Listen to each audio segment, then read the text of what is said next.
O texto é Jeremias capítulo 17. Nós vamos ler os versos 9 e 10, mas nós faremos a exposição do capítulo 17. Não leremos todo, é um capítulo grande, mas nós leremos versículos à medida que formos avançando na nossa exposição. Estamos numa série sobre perguntas decisivas para tempos de incertezas. E hoje a pergunta é sobre o seu interior, sobre o seu coração, sobre a sua interioridade. Está aí no versículo 9, mas também leremos o versículo 10. Diz assim: o coração é mais enganoso que qualquer outra coisa, e a sua doença é incurável. Quem é capaz de compreendê-lo? Eu sou o Senhor que sonda o coração e examina a mente, para recompensar a cada um de acordo com a sua conduta, de acordo com as suas obras. Eu quero ler com vocês o versículo 9, porque dele nós extraímos a pergunta que é essa aí: quem é capaz de compreendê-lo? Quem é capaz de compreender o coração? Mas agora, todos juntos. O coração é mais enganoso que qualquer outra coisa, e a sua doença é incurável. Quem é capaz de compreendê-lo? Primeiramente, nós precisamos definir aí coração, porque o que hoje, no século XXI, nós tratamos como coração, do ponto de vista metafórico, figurativo, é diferente do que a mente bíblica compreendia como coração. Hoje, para nós, coração é a sede das emoções. Então, quando nós ouvimos a expressão siga o seu coração, nós estamos pensando em siga os seus sentimentos, suas emoções, veja o que elas apontam para você, o que elas dizem. E numa sociedade como a nossa, num tempo como o nosso, bastante sensível, o coração se opõe à razão, por exemplo. Então, para nós hoje, razão tem a ver com o cérebro, coração é uma metáfora para emoções, sentimentos. Mas não era assim que os antigos compreendiam. Não é assim também a mentalidade da Bíblia. Porque coração na Bíblia é uma palavra que é sinônimo de interioridade. É sinônimo de mundo interior. E envolve não apenas as nossas emoções, os nossos sentimentos, a nossa razão, o nosso raciocínio, mas envolve tudo isso. Coração na Bíblia tem a ver com a sede das nossas emoções, dos nossos pensamentos e das nossas decisões. É raciocínio, emoção e vontade e razão. É tudo isso junto. O que o apóstolo Paulo vai chamar, por exemplo, em algumas das suas cartas, de natureza humana. Então, não seria errado nós lermos, por exemplo, baseando-nos na teologia do Novo Testamento, esse texto da seguinte maneira: que a natureza humana é enganosa, que a nossa interioridade é enganosa. A palavra coração aqui na língua hebraica, por exemplo, e que os autores, a maioria dos tradutores da Bíblia traduziram por coração, literalmente seria rins. Literalmente seria rins. Interioridade, porque eles foram, à medida que avançava a história, localizando os sentimentos nesta parte interior. Há textos nas Bíblias mais antigas, eu tenho uma Bíblia, por exemplo, de 1969, João Ferreira de Almeida, de 1969, que traduz literalmente por rins, mas não fazia muito sentido. Os rins são enganosos. Como assim, meu Deus? Também algumas versões antigas traduzem por entranhas. Entranhas. As entranhas são enganosas, mas todas essas expressões, todo esse contexto, dizem respeito à interioridade, dizem respeito a esta dinâmica que nos constitui como humanos, como seres humanos. Isso é um confronto muito forte para cada um de nós, porque a imagem que nós temos de cada um de nós é que nós somos do bem, nós somos pessoas boas. Nós olhamos no espelho existencial e nós nos enxergamos como pessoas legais. Cada um de nós tem sobre si mesmo uma percepção absolutamente abençoadora. nós olhamos para o outro como problema, olhamos para o outro como difícil, nós enxergamos o outro e no outro todas as mazelas, as dificuldades, mas quando nós olhamos para nós mesmos, nós costumamos ter um olhar generoso, um olhar condescendente, um olhar que percebe somente as coisas boas, e nós as temos. É fato que nós as temos, e às vezes até em um número expressivo.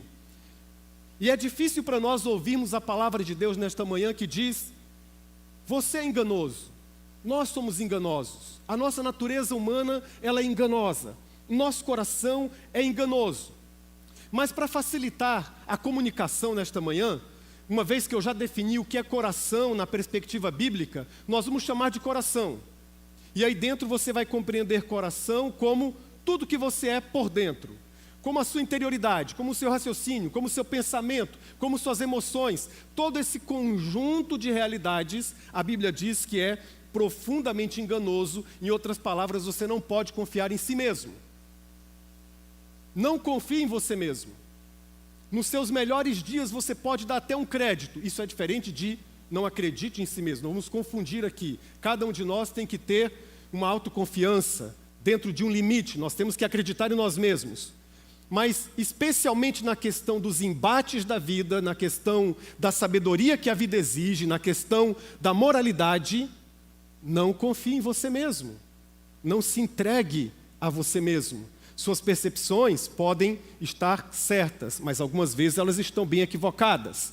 Os seus pensamentos a respeito da vida, de Deus, a respeito de si mesmo, a respeito do outro, eles podem estar certos, mas na maioria das vezes equivocados. Os seus sentimentos a respeito de você mesmo, a respeito do próximo, a respeito da igreja, a respeito de Deus, podem estar certos, mas algumas vezes tremendamente equivocados. O que o texto diz é que o coração é enganoso. E essa palavra enganoso, vocês sabem que a Bíblia, no Antigo Testamento, ela foi escrita 99,9% em hebraico. 1% em aramaico, que são algumas porções de Esdras e Neemias. Algumas porções. Na língua hebraica, essa palavra enganoso é Jacó. Não é interessante isso? O coração é profundamente Jacó. Então eu gostaria de dizer para você nesta manhã que somos todos Jacós.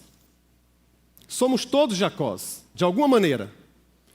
É isso que o texto está dizendo, e é legal essa chave de interpretação.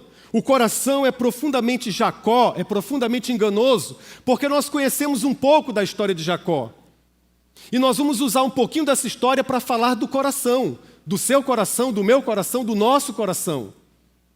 Tem 3 características. O Jacó nasce e já no nascimento é colocado nele o selo, o nome de suplantador, de enganador. Ele era o mais novo. Esaú era o mais velho.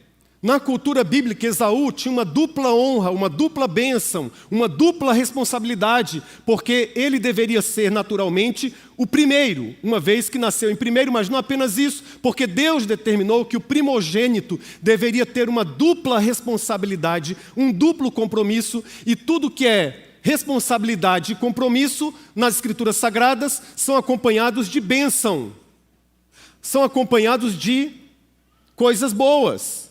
Então, ô Esaú, você é o primogênito. Você vai ter uma dupla responsabilidade, mas também terá uma dupla bênção, uma dupla honra. Você vai receber em dobro.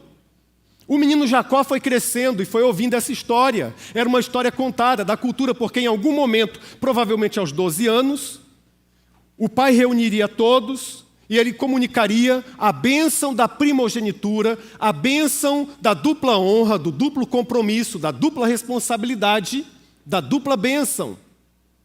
E o tempo foi passando e as histórias naquela casa aguçavam a mente, aguçavam o entendimento do Jacó. E há um momento, e nós não sabemos exatamente quando, que o Jacó, ele se percebe desejoso daquela bênção. Ele se percebe ansioso pelo primeiro lugar. Ele se percebe desejoso pelo pódio. E ele quer aquilo para ele. Ele deseja aquilo, mas tinha um problema. O problema era Esaú. Para ele ser o primogênito, não daria, do ponto de vista biológico, mas ele poderia conquistar isso. Ele percebeu que daria para fazer arranjos. Aí começa a trama do coração. Ele percebeu que daria para dar um jeitinho. Ele poderia chegar lá por um atalho, por outras formas e outras maneiras. Então Jacó se enche desse desejo e ele consegue, dentro da própria casa, uma aliada, a sua própria mãe. A sua mãe, preferencialmente, disse: você que tem o jeito mesmo, você tem jeito de líder, meu filho, você tem jeito de alguém que pode chegar muito longe. O Esaú não, o Esaú está lá no campo, ele está envolvido com outras realidades, mas você não. E aquilo entra na mente, entra na interioridade do Jacó, e ele deseja, e aqui surgem 3 características do coração humano, do nosso coração, nesse sentido bíblico. Primeiramente, o coração negocia. O tempo todo, o coração aprende a fazer negócios sobre a vida, a perceber a vida como uma grande negociação. O quanto eu vou ganhar com isso, o quanto eu vou perder com isso.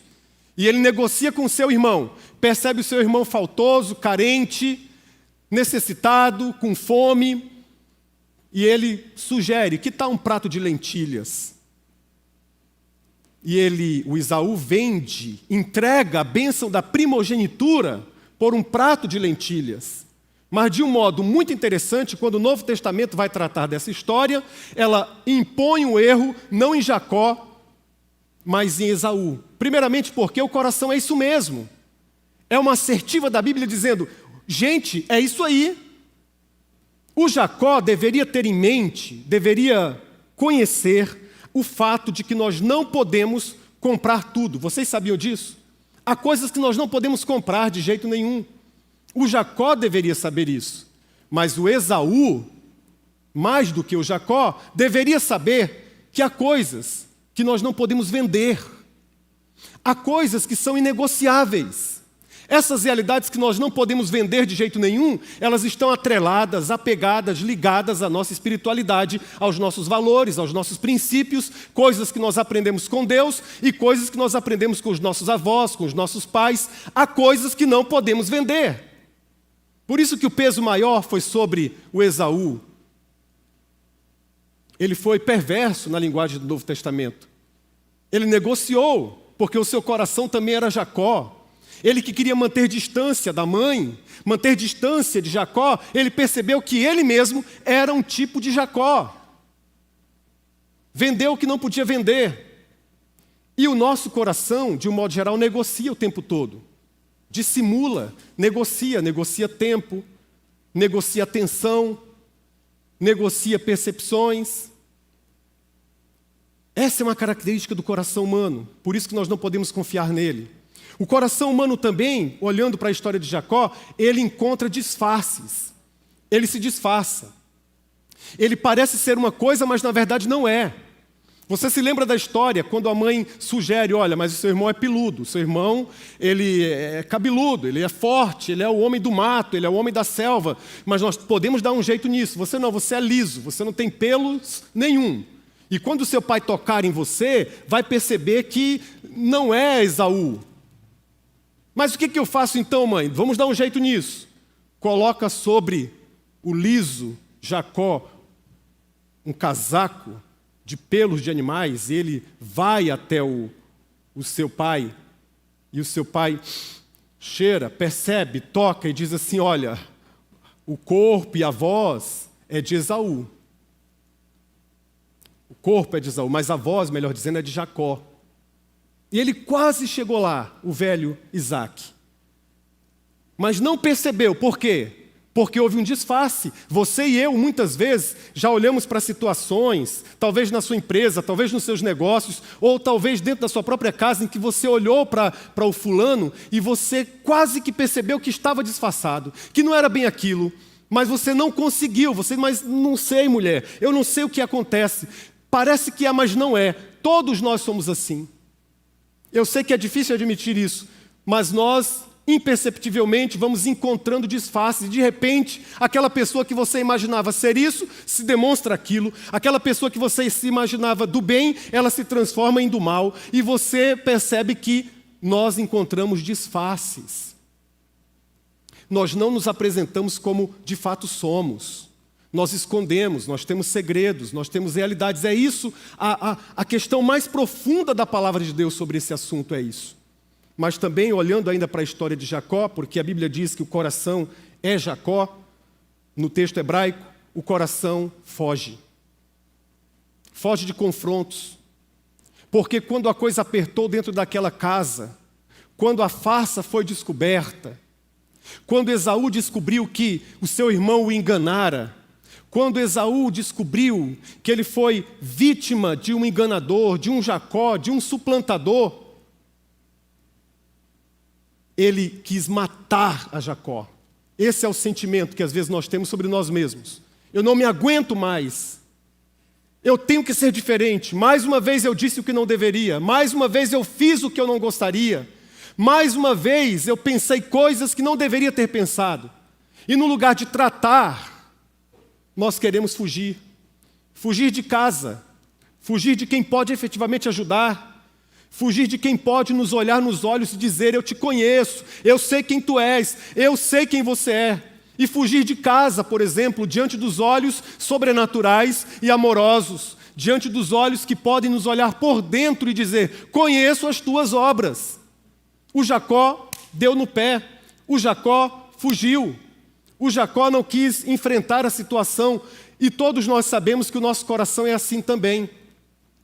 A gente procrastina, a gente vai adiando, a gente vai empurrando para depois. Aquela conversa tão importante que temos que ter com um filho, a gente vai deixando para depois. Aquela conversa que temos que ter com um cônjuge, nós vamos omitindo e vamos empurrando e deixando para depois. Aquela conversa que temos que ter com o liderado, que temos que ter com o nosso líder, o nosso patrão, nós vamos deixando para depois e nós vamos adiando, porque você e eu, todos nós aqui sem exceção, nós não gostamos de confrontos. Nós não gostamos de nos enxergar e nós fugimos. É claro que alguns de nós, isso também é verdade, alguns de nós, à medida que o tempo vai avançando, nós vamos aprendendo, e alguns já nascem, parece que com essa disposição de tratar, com essa disposição de enfrentamento, com essa disposição de confrontar, mas não é a maioria.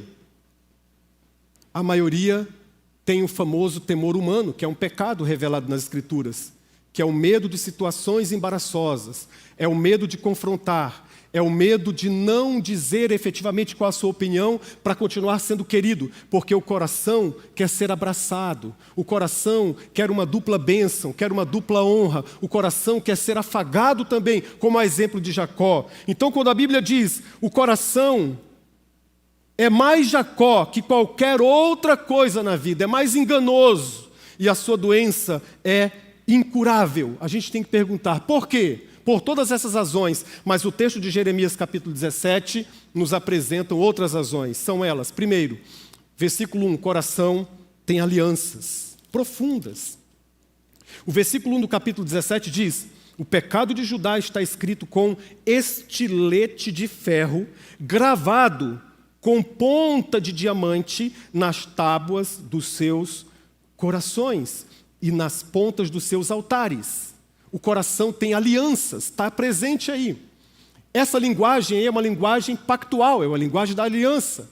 Nas tábuas do seu coração, o nosso coração tem um livro. E Jesus, o Senhor, espiritualmente, porque Pedro disse que tudo que foi escrito era o Espírito de Cristo que estava movendo os profetas do Antigo Testamento. Então esse Espírito de Cristo diz, através do profeta Ezequiel, que um dia a lei de Deus seria escrita nas tábuas de carne do nosso coração, bendito seja o nome do Senhor. Mas há uma dinâmica, há uma porção na sua interioridade, onde as coisas são registradas, onde são escritas, onde há acordos, e há pactos, há alianças. Por isso que o coração é muito enganoso. Porque você está aqui ouvindo a palavra, mas no seu coração pode ter uma aliança com um ídolo que você nem conhece, que você nem sabe. Esse ídolo pode ser o sexo, esse ídolo pode ser a bebida, esse ídolo pode ser, quem sabe, um negócio escuso, esse ídolo pode ser uma paixão, esse ídolo pode ser um ensimesmamento, esse ídolo pode ser você mesmo, esse ídolo pode ser qualquer coisa. Jeremias denuncia os ídolos do coração. Todos nós temos. Nós gostamos de pensar que idolatria é só se prostrar diante de uma imagem de escultura, uma imagem de metal. Mas a Bíblia nos revela que há ídolos de metais, mas há ídolos mentais também.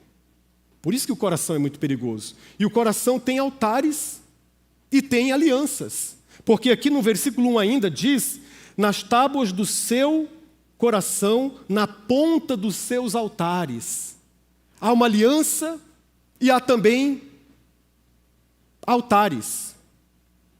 Por isso que o coração é perigoso. Mas há também memórias. Ele continua no versículo 2 dizendo: os seus filhos se lembram dos seus altares. Os seus filhos se lembram dos seus altares. Mais do que qualquer coisa, ou mais do que qualquer pessoa, aqueles que convivem com a gente, os nossos filhos, eles sabem efetivamente o que nós adoramos. Mas isso acontece com filhos de pastores, acontece com filhos dos irmãos também. Eles veem uma coisa e em casa veem outra. Eles enxergam uma realidade aqui e em casa enxergam outra realidade. Isso cria memórias. É o que o texto está dizendo. Os nossos filhos se lembram dos nossos altares a outros deuses. Eles veem isso, eles enxergam isso na gente, por mais que nós não queiramos, porque isso é revelado, isso é demonstrado. E nessa parte aqui, muitas vezes, nós queremos fugir. Nessa parte, a exemplo de Jacó, nós queremos fugir da conversa, nós queremos fugir do confronto, nós queremos admitir que não, que isso é, você está desrespeitando o seu pai, nós não queremos encarar a realidade, mas é fato. Por que o coração é enganoso?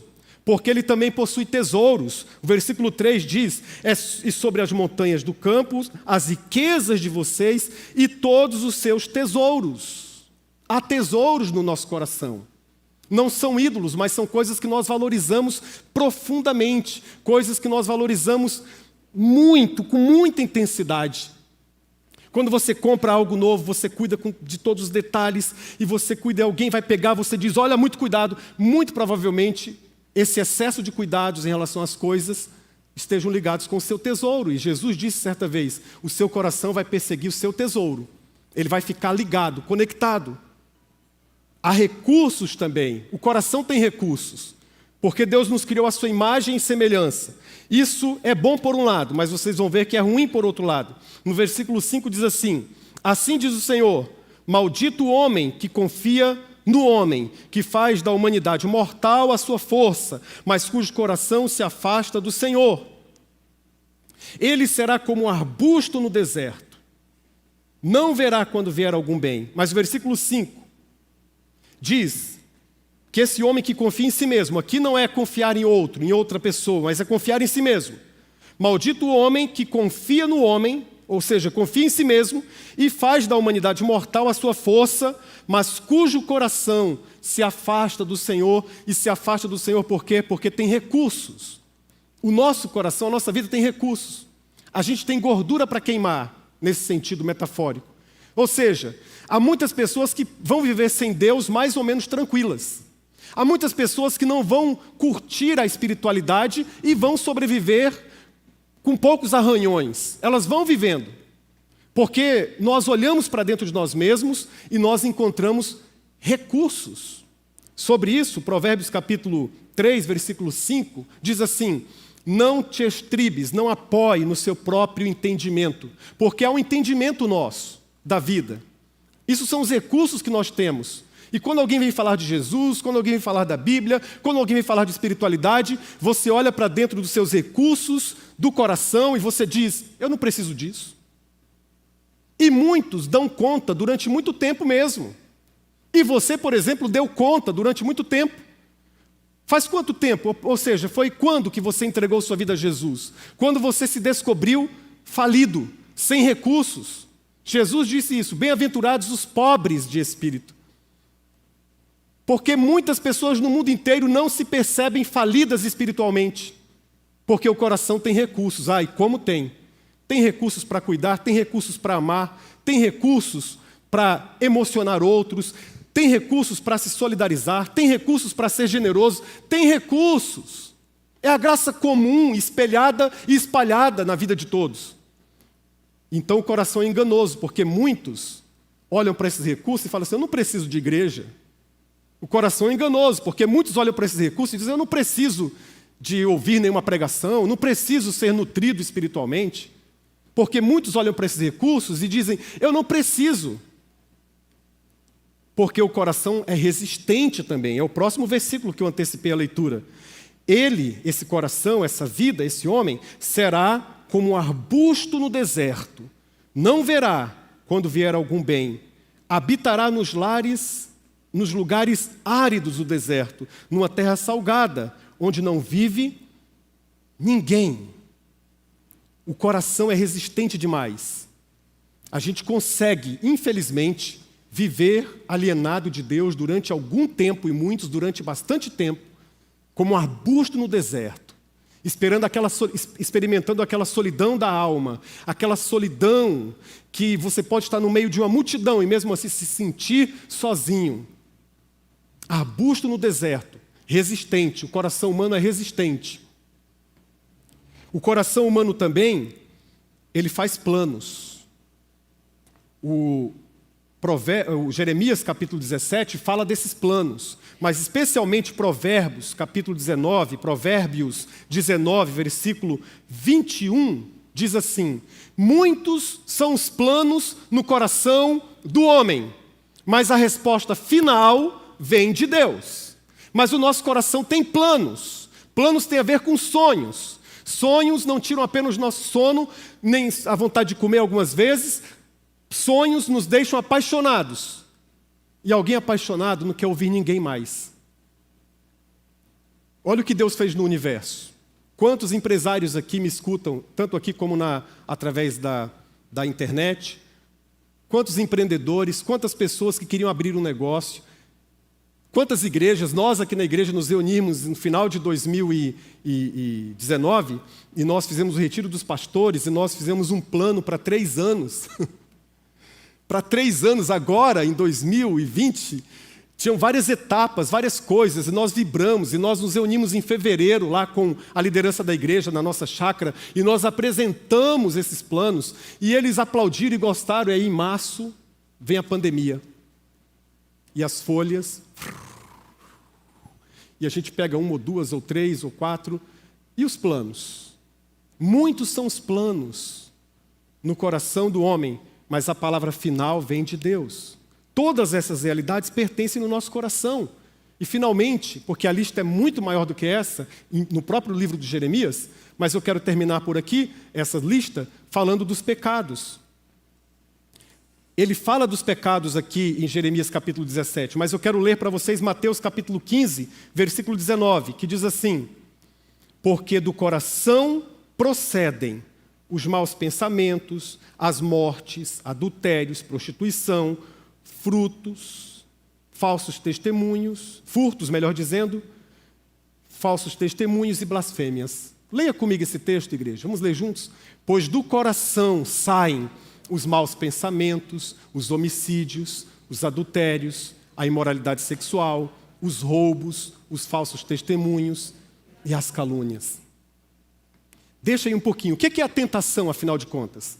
A tentação é o pior dos seres, o diabo, tentando extrair de nós o pior de nós, a nossa natureza pecaminosa. Qual é a diferença entre tentação e provação? A provação é muito parecida com a tentação em alguns aspectos. Quem está sendo provado por Deus, invariavelmente corre o risco de ser tentado também. Mas há uma diferença. A palavra grega e hebraica é a mesma para provação e tentação, mas os contextos são distintos. Provação é o melhor dos melhores, dos melhores, dos melhores dos seres, Deus tentando extrair o que há de melhor em nós, tentando extrair o nosso melhor. Isso é provação. Agora, a tentação é o pior dos seres, tentando extrair o pior de nós. E o que é de pior de nós? Está tudo no coração. É, filho, está tudo no coração. O quê? Os maus pensamentos, os homicídios, tudo começa aqui. Os adultérios, as imoralidades sexuais, os roubos, os falsos testemunhos e as calúnias. Tudo, está tudo aí no seu coração. Então a Bíblia diz: o coração é Jacó, o coração é enganoso, ele é desesperadamente corrupto, ele é incurável. E o apelo de Jeremias é: não fujam como Jacó. Há tratamento, há tratamento. Versículo 10 aponta um pouco disso que nós vamos explorar agora. Ele diz, tudo bem, o coração é Jacó, todos nós somos Jacó por dentro, o coração é tudo isso mesmo, o coração negocia, o coração se disfarça, o coração quer fugir, mas eu sou o Senhor que sonda o coração, examina a mente, para recompensar a cada um de acordo com a sua conduta e de acordo com as suas obras, diz o Senhor. Você não está entregue apenas ao seu coração, você também está entregue ao coração dos corações, o coração puro, extraordinariamente belo de Jesus. Esse é o coração que você deve seguir.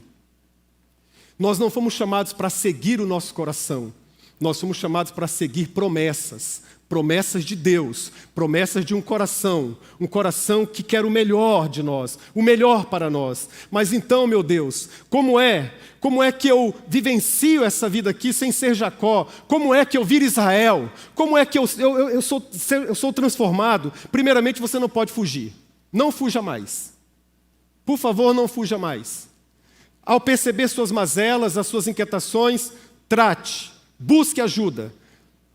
Entenda, viva diante dessa consciência de que Deus está te sondando o tempo inteiro. E Jeremias propõe 3 coisas. Primeira delas, o coração precisa de cura. Versículo 14 de Jeremias 17. Olha a oração que ele faz. Cura-me, Senhor, e eu serei curado. Salva-me, e eu serei salvo. Pois tu és aquele a quem eu louvo. Coloque a mão no seu coração assim, você já sabe que o coração é todo o seu ser, mas simbolicamente, e leia, orando isso daí. Faça essa oração. Vamos juntos? Cura-me, Senhor, e serei curado. Salva-me, e serei salvo, pois tu és aquele a quem eu louvo. Ou seja, mesmo com seu coração desesperadamente angustiado e corrupto, e Jacó, ele louva. Olha que coisa extraordinária que está aí. Deus quer de nós autenticidade. Deus não espera o seu coração virar Israel para você reconhecê-lo, para você exaltá-lo, para você glorificá-lo. É um processo, é uma caminhada. Em algum momento Ele vai pegar a você ou a mim no Val de Jaboque. Em algum momento nós vamos descer ao vale. Em algum momento a nossa fuga vai cessar. Em algum momento nós vamos ter um encontro com o anjo do Senhor, que no Antigo Testamento é símbolo, é tipologia de Jesus. Em algum momento, olhando para o coração de Jesus, em meio a uma fogueira, coisa aquecida, as lágrimas nos olhos, Pedro, você e eu, Jacó, todos nós, vamos chorar amargamente e vamos fazer uma oração de dentro. Cura-me, Senhor. Cura-me, Senhor. Cura-me, Senhor, e eu serei curado. Salva-me, e eu serei salvo. Bendito seja o nome do Senhor. O meu coração precisa de cura. Mas o meu coração precisa também de raízes. De cura, claro. Você se lembra do Davi? No Salmo 51, ele escreve a sua confissão. O Davi, no Salmo 51, versículo 10, disse assim: cria em mim, ó Deus, um coração puro e renova em mim um espírito reto. Cria em mim esse coração puro. Quantas vezes Davi imaginou que era imbatível, que era inabalável, que não, jamais. Aí aparece Batseba tomando banho na sacada da sua casa e ele se derrete todo, e ele se disfarça, e ele engana. Mas aí quando o profeta Natan diz: ei, você é o homem que fez isso. Conta uma história para ele, e ele se enxerga naquela história, e ele diz o quê para o profeta Natan? Esse homem tem que morrer. E aquele velho Davi morreu mesmo. Bendito seja o nome do Senhor. Bendito seja o nome do Senhor. E nasce um Davi diferente. Por quê? Por causa dessa confissão despretensiosa, mas profunda. Oh Deus, cria em mim, eu já desisti de criar, eu já desisti de fazer cursos sobre como manter o seu coração em cima. Eu já desisti, agora eu preciso de uma intervenção direta, de uma intervenção profunda. Eu preciso que tu pegues o meu coração e que tu entres no templo da minha vida, expulse os vendilhões desse templo. Eu não quero mais negociar, nesse templo do Espírito. Eu preciso que tu entres em ação e que tu escrevas a lei do Senhor nas tábuas de carne do meu coração. Bendito seja o nome do Senhor. Mas o coração precisa de raízes também. O texto diz, antes nós lemos, maldito o homem que confia no homem, mas agora olha o que o texto diz aqui a partir do versículo 7. Bendito o homem que confia no Senhor e cuja esperança é o Senhor, porque ele é como árvore plantada junto às águas, que estende as suas raízes para o ribeiro e não receia quando vem o calor, mas a sua folha fica verde, e no ano da sequidão não se perturba, nem deixa de dar frutos. A Bíblia é maravilhosa. Ela admite que vai vir tempo de sequidão. Ela admite que virá também tempo em que as folhas vão cair, em que as folhas vão secar. Mas, acima de tudo isso, ela admite que se nós estivermos com o coração arraigado em Jesus, nós vamos superar tudo isso. Nós vamos passar por tudo isso. Nós vivemos um tempo de sequidão. Os nossos filhos estão sofrendo. O nosso cônjuge também está sofrendo, de um jeito ou de outro. A igreja está sofrendo. O mundo está sofrendo. Mas, se sua raiz estiver no Messias, se a sua raiz estiver em Deus, vai passar esse tempo e você vai permanecer de pé. Não por causa do seu coração, dos seus sentimentos, dos seus pensamentos, da sua ideologia, da sua teologia, mas por causa de Deus. Louvado seja o nome do Senhor. É por causa dele. O coração precisa de cura, o coração precisa de raízes e o coração precisa de vigilância constante. Constante. O versículo 10 diz: eu sou o Senhor que sonda o coração e examino a mente para recompensar a cada um de acordo com a sua conduta, de acordo com as suas obras. A gente olha para um texto como esse e a gente já pensa assim, vou receber punição. Mas a ênfase desse texto aqui, ela é positiva, extremamente positiva. Sim, ele sonda o coração para nos aperfeiçoar. Ele recompensa também os nossos esforços. Ele recompensa também os nossos empenhos. Ele conhece o seu coração. Como diz João na sua primeira carta, que ele diz assim, se o teu coração te condena, maior é Deus do que o teu coração e Ele sabe de todas as coisas. O nosso Deus não é um Deus perverso, um Deus maldoso, um Deus cruel. Ele está olhando para você e sondando. Isso é tão verdadeiro que o próprio salmista Davi, no Salmo 139, faz essa oração.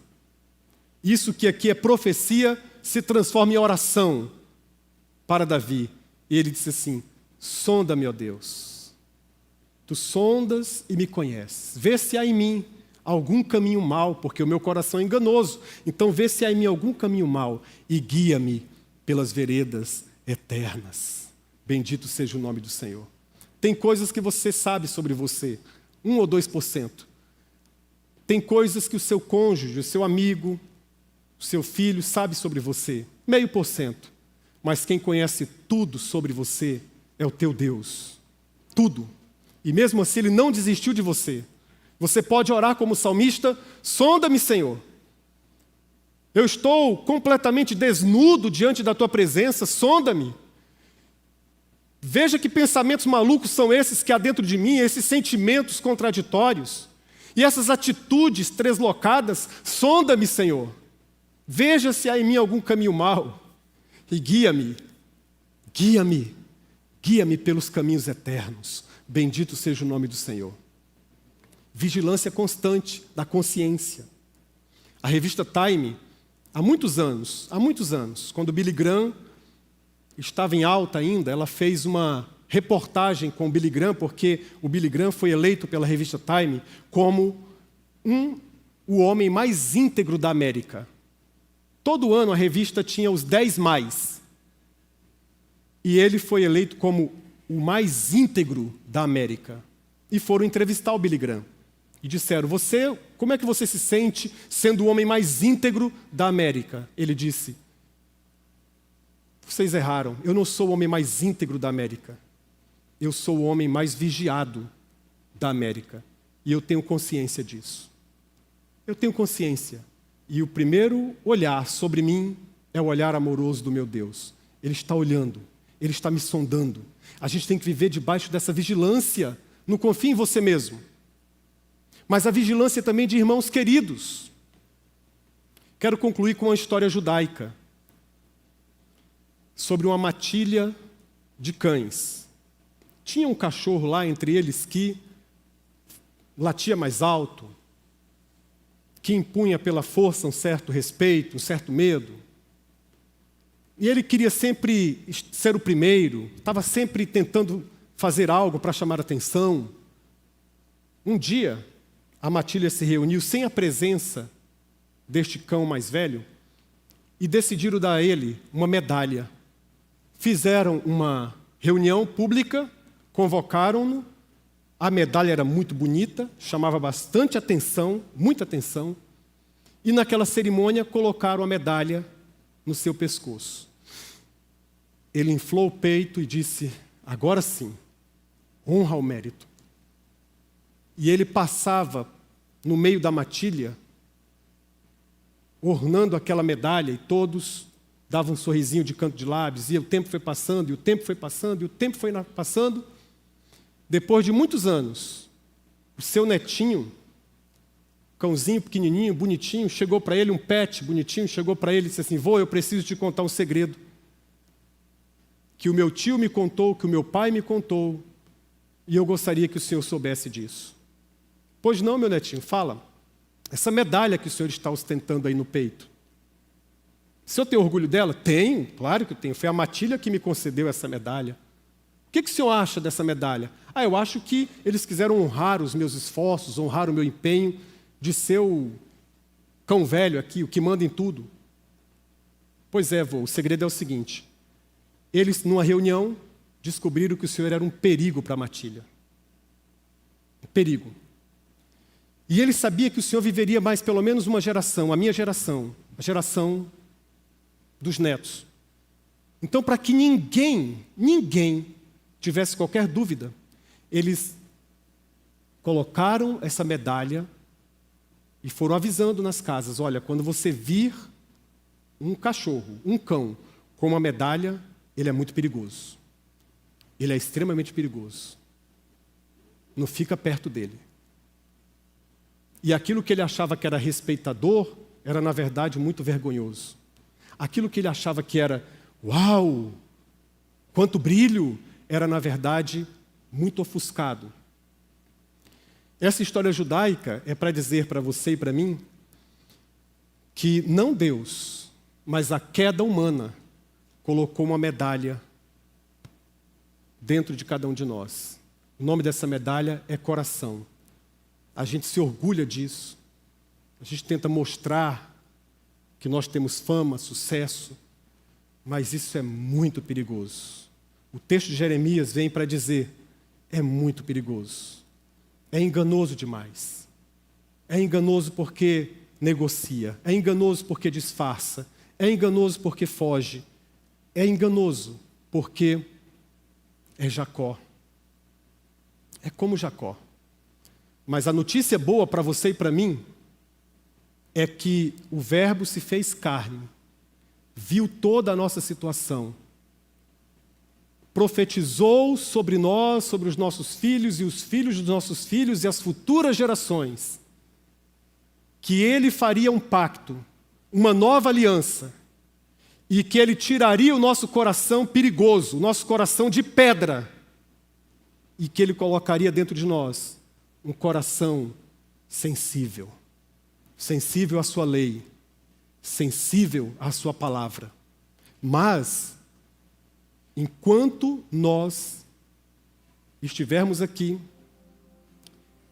o Espírito Santo não tem mais a medalha em cada um de nós, mas com amor e graça, o Espírito Santo de Deus segura o coração de pedra, que é uma medalha. E para ninguém saber, o Espírito não quer expor ninguém, nem a mim nem a você.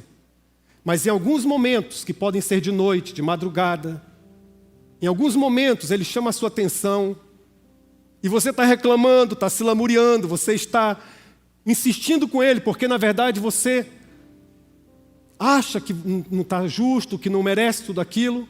O Espírito Santo abre suas mãos graciosas e mostra o velho coração. E para você e para mim, quase sempre, isso é suficiente. Isso é suficiente. A gente se enxergar não no espelho que nós mesmos criamos, que a gente só olha o lado fotogênico. O nosso melhor, a gente olha no nosso espelho. Nosso espelho tem um ângulo só, é para ver só o nosso lado mais fotogênico.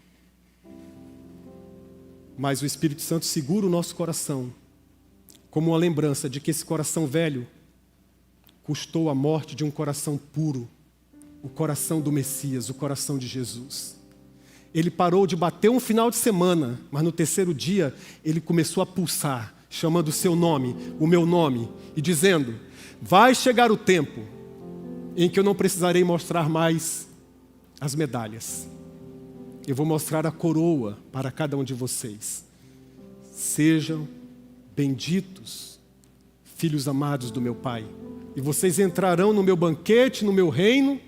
Não tem mais coração de pedra, não tem mais nada para mostrar sobre vocês.